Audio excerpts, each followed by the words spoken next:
Hello, and welcome to this new edition of the Monday, July 6th report from Bourdier.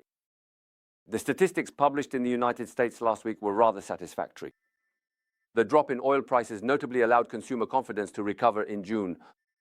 On the other hand, the confidence of purchasing managers in the manufacturing sector, as measured by the ISM, declined slightly, but remains firmly anchored in expansion territory, consistent with the continuation of the growth cycle. In the Eurozone, the good news comes from price growth.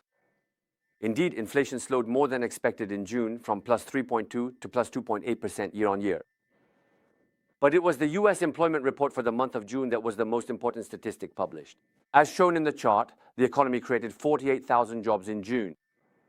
This is less than the 109,000 expected, and the revisions for the previous 2 months were negative, totaling 74,000 jobs lost. The trend is now downward and should be monitored, but it is not overly concerning at this stage. Reassuring inflation figures in the Eurozone and less restrictive statements from central bankers gathered in Sintra have reduced expectations for short-term rate hikes, but did not prevent a rise in long-term rates of about 10 basis points in both US dollars and euros. As a result, the performance of 10-year bonds is negative. Overall, equities benefited from the decline in expectations for central bank rate hikes.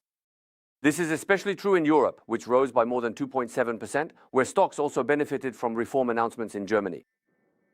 US and Swiss stocks rose by 1.8% and emerging market indices by 0.9%.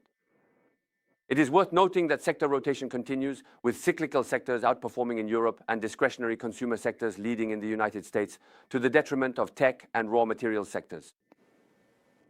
Gold also rebounded by 2.3%, supported by a 0.5% depreciation of the dollar index. Finally, oil prices are relatively stable, down 0.1% after the sharp decline recorded in previous weeks. The economic calendar looks light this week. In the United States, the focus will be on the release of the minutes from the latest Fed meeting, the first chaired by Kevin Borch. In China, we will be closely monitoring the changes in consumer and producer price indices for the month of June. We have added Lonza stock to our portfolios.